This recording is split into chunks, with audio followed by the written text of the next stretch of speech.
Hey guys, welcome to another episode of Poor Man Mods. Today, we're going to be doing a big brake conversion on the front and rear of my Spec. But before we do anything, we're going to get a 60 to 0 braking test just for a baseline to see how my stock brakes compare to the new ones. So, I'm going to go test them out.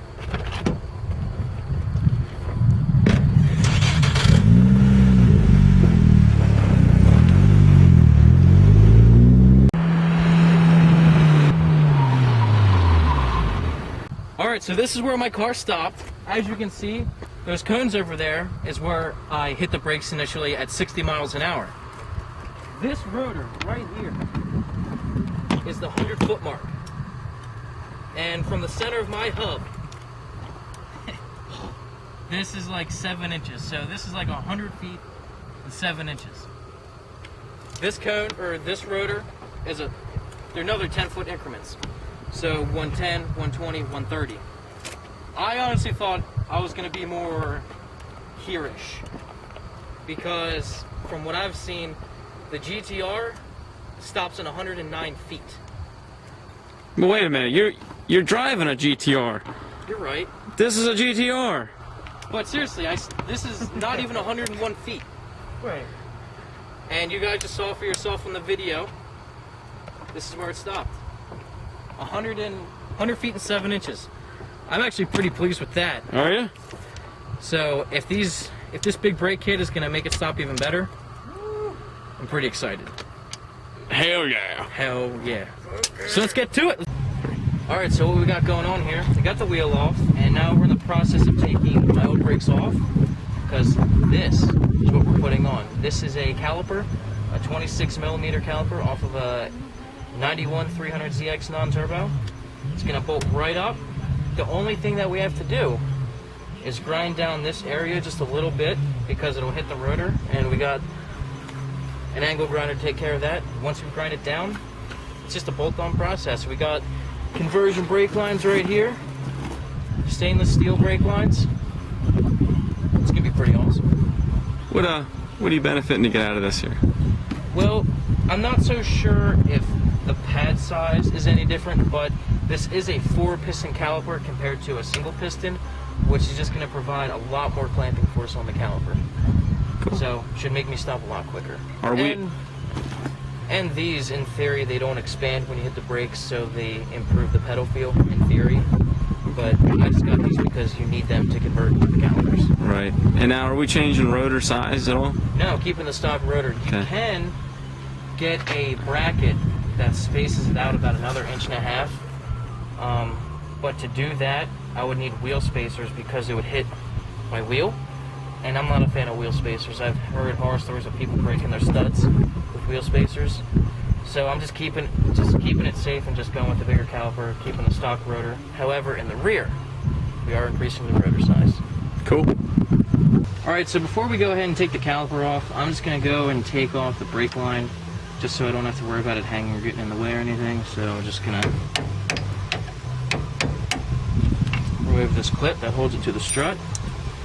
And then I can remove it from up here. You're supposed to use a line wrench for these, but we don't have line wrenches. We just have regular wrenches. You run the risk of stripping them using regular wrenches, but obviously we can't worry about that because we don't have them.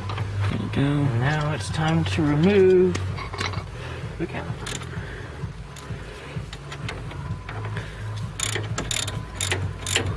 I'm excited to see how well this will improve the braking distance. I mean, I was already impressed. I was with how this stopped. I mean, obviously these aren't stock rotors; these are slotted and dimpled rotors. But the stock rating for this car is 126 feet or something like that. I find it hard to believe that rotors did 26 feet of difference. Though, usually it's displacing the heat real good. Here's the old stuff here. Single piston. Yeah, so we're getting rid of the old one. Well, we're not getting rid of it, we're just taking it off. Definitely keeping it for the future, just in case we need it, but... Bye-bye. Alright, so we were using a 4.5-inch angle grinder blade to grind this down, but the issue we were running into was the head of the grinder right here was hitting part of the caliper, And we tried to Dremel, and it was really, really, really slow. And then our bits just started breaking. So we upgraded to a 7-inch blade. Nah. I just ran to the store. So a blade like this costs 15 bucks at a hardware store. We also got Dremels just in case this doesn't cut it. Literally. And it's designed the same way as one of those ceramic pad discs that you would get off one of these. Only it's more terrifying. Yeah, well, it's made out of metal. So. Oh, this is ridiculous.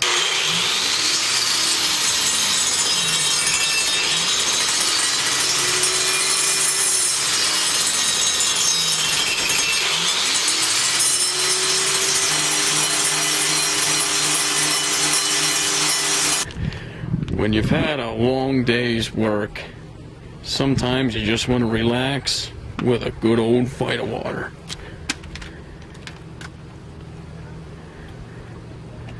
Now I'm ready to take on anything that life throws at me.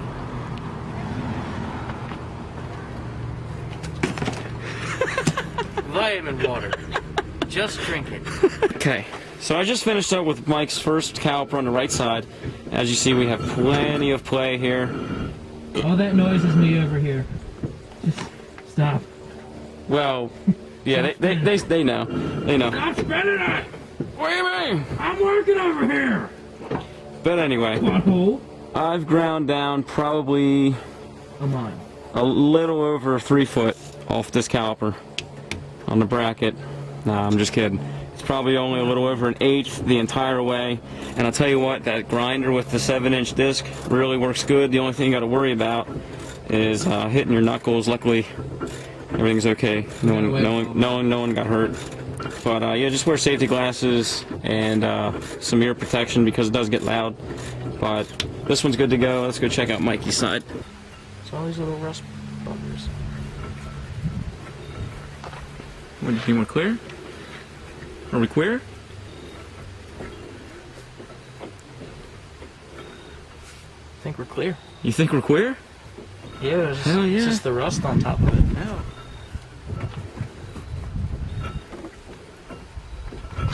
I mean, when we take them off, we can Dremel them down just a tidbit more, because we're taking them off anyway, but we don't need to grind them down, just make them smooth.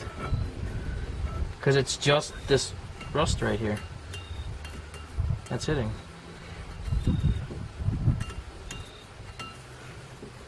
You're damn right. See? So, we're good. Cool.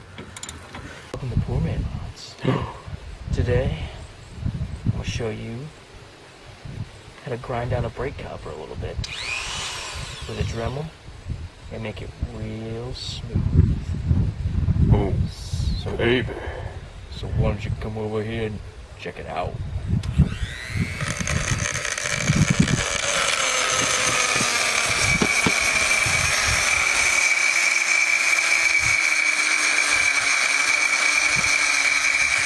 Alright, this is by far the most difficult part of the whole process.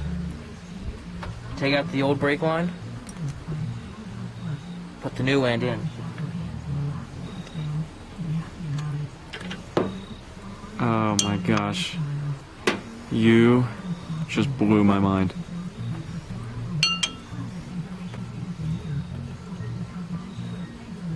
This is so difficult. And then once it gets nice and snug by twisting it, this is a 13 millimeter. And you're done. Oh, and just to let you guys know, you always want the bleeder on the top. So right now the bleeder's on the top, so it goes on like this.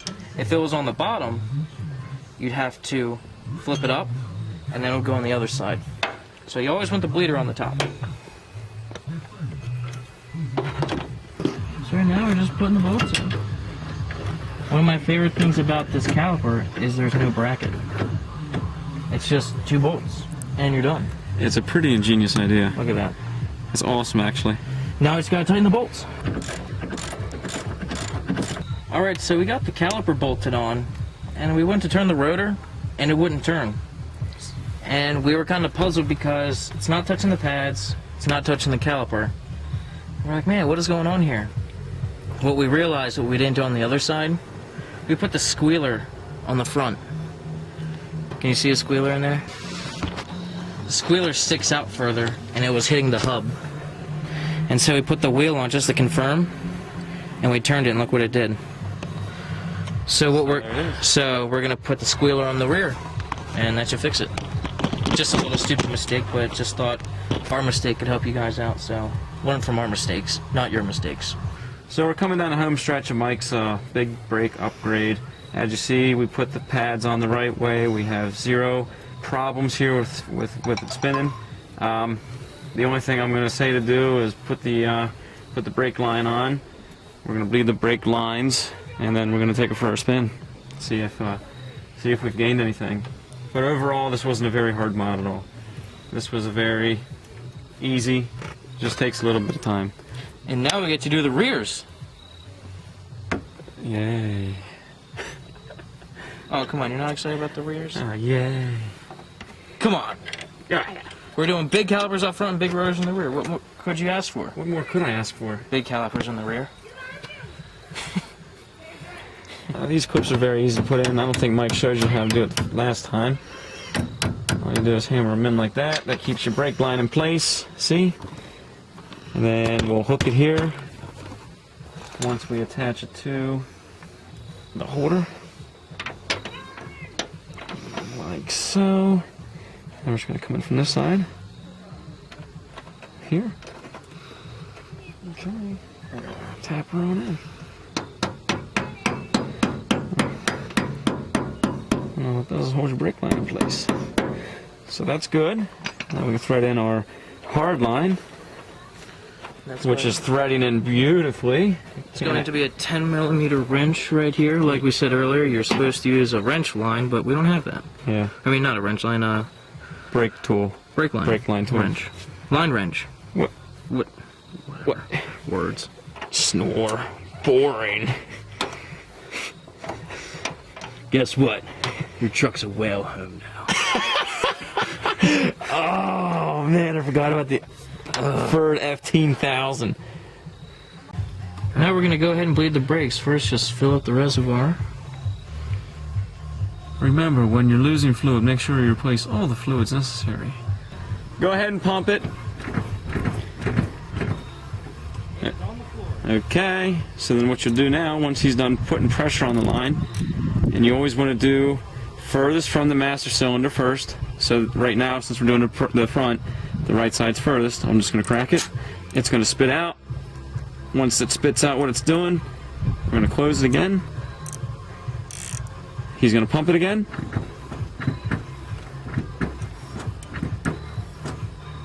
Good? Okay, so I'm going to crack it open again. There we go, getting all the air out of the line now. Okay, go ahead.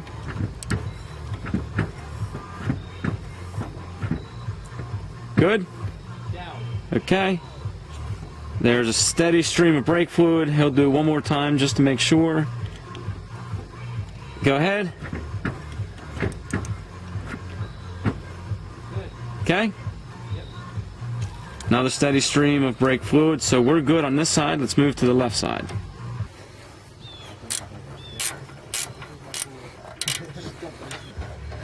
Alright, so once you get the last bolt out securing the caliper, you want to hang the caliper from either one of the coils or something so it's not hanging on the, or putting a lot of stress on the brake line. Just kind of like that. That's what's supposed to happen.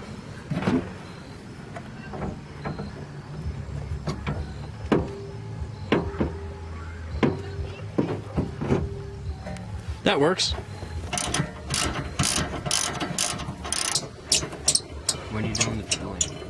Right after this. Awesome. Now sometimes when you try to get a rotor off, it's frozen or just rusted on, so all you need is a sledgehammer.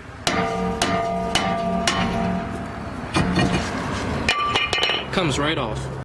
Alright, so you might be wondering why we're in the Poor Man Mod's workshop right now, and that's because the Maxima rotors are a 5-lug and the stock spec rotors are a 4-lug, so that means we got to make the 5 lugs fit a 4-lug. What we do, take the stock rotor, Why don't you come on over here? Take the stock rotor and put it on top and line it up with one of the holes. Right there. And then we drill, drill, and drill. And it's as simple as that.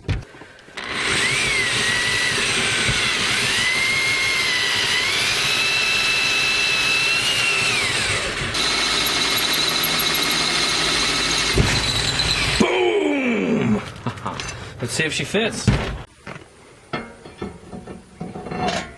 And look at that. She fits like a beauty.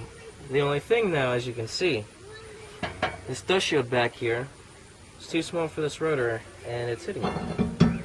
So what we gotta do, we gotta bend this baby up and make it fit. Now, don't be gentle with this.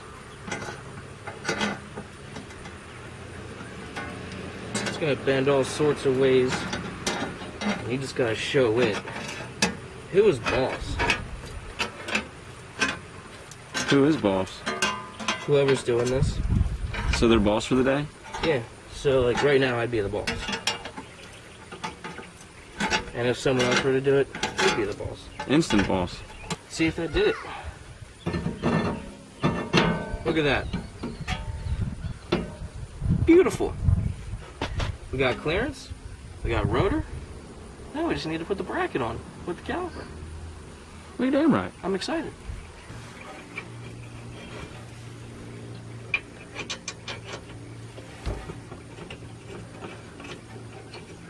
And I'm not sure if I explained what we're doing here yet. We were originally going to use a 300ZX bracket and an Ultima rotor, but the bracket didn't line up with the caliper.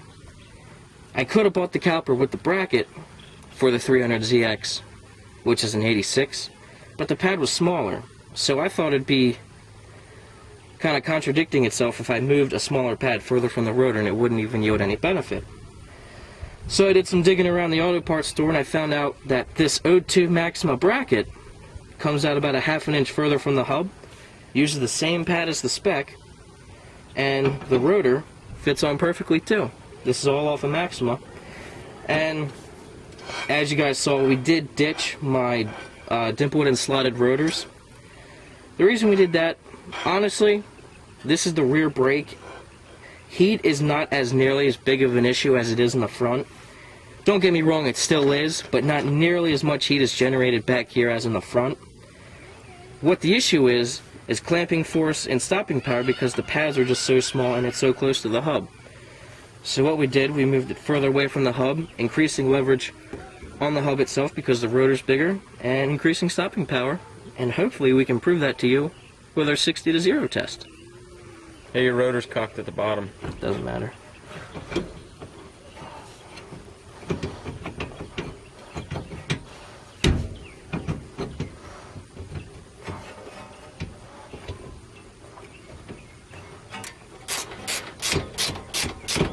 Alright guys, so check this out. We got the rotor on, got the bracket on, and the caliper.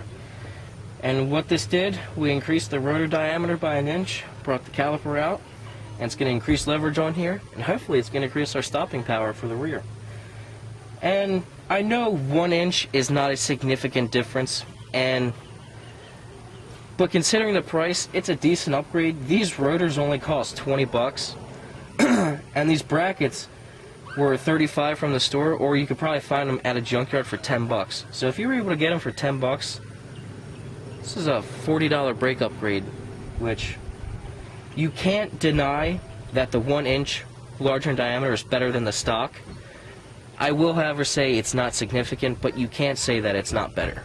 Because bigger is better. Always. Always. Just like a truck. It's like everything. So this is better. And I can't wait to see what happens. So let's go check it out.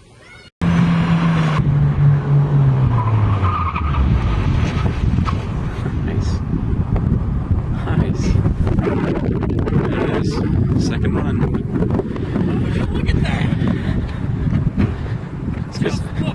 Let's get some distances marked here. This is phenomenal. Alright guys, so that's where my car stopped. I have no idea what the distance is yet, but judging from it, that looks like at least 20 feet to me. Yeah.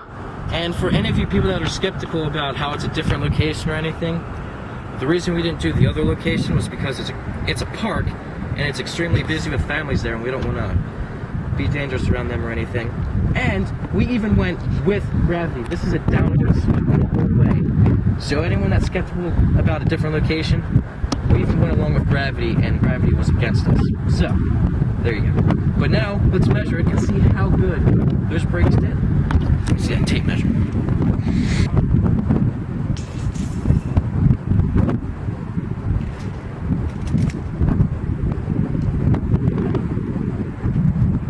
All right, so what's the distance here?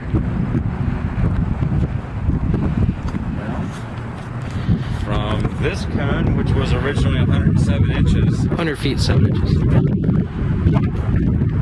from that cone, which was originally 100 feet and 7 inches, the new one is what, 29 inches, or 29 feet exactly shorter. Yeah, right here is where the tape measure ended. From there, and that's a 25-foot tape measure. That's an additional 4 foot. An additional 4 foot to the hub. So that's 71 feet. 71 feet. 71 9 feet. inches. 7 inches. 7 inches. 71 feet, 7 inches. That is significant. Yeah. How much did this actually do? How much? Ask me, how much did this cost us? I'm gonna ask him how much this costed him. He's gonna ask me how much this cost me. Freddie, how much did this cost you? Well, you see, why don't you take that camera? The front, I bought those calipers from a gentleman on eBay for $99. Okay? The pads to go along with it, I got them for $40. And then the rears, the rotors cost me $20 a piece. The brackets were a whopping $35 a piece. So let me do the math here. That's $110 for the rear and $140 for the front. Altogether would be $250. $250 for a big brake upgrade for a Spec V. What are the rotors again? The rotors are the stock rotors for the Spec V. They're Okay. wooden slotted. Those were cheap as hell a couple years ago, We got. but we didn't replace them. We just did the calipers and the pads, as you saw in the video, No. and then the brackets and the rotors in the rear. Well, now hold on. You didn't say we upgraded the brake line in the front. In order to do that 300ZX conversion, you need the brake lines, which was another $50. So $300 for this big brake kit. And last time I checked, just a set of Brembo's is like $300. I mean, this is a great poor man mod brake upgrade. $300, and we shaved off 29 feet from our 60 to 0. That is huge. I'm excited. I'm so excited. But anyway, for the rear, rotors and brackets off of an 02 Maxima. All you gotta do is drill holes in it, bolts right up. For the front, that's off a 91 300ZX non-turbo. All you need to do is grind down the caliper a little bit, get the lines, and BAM! BAM! BAM! BAM! It's on. So there we go. A big brake upgrade for a Spec. So there you go, guys. A cheap, big brake upgrade for a Spec, and this also works exactly the same for an S13 chassis. So there you go. I'm happy. Are you happy? Oh, we're happy. Oh, we're happy. Thanks for watching, and remember to subscribe and like us on Facebook.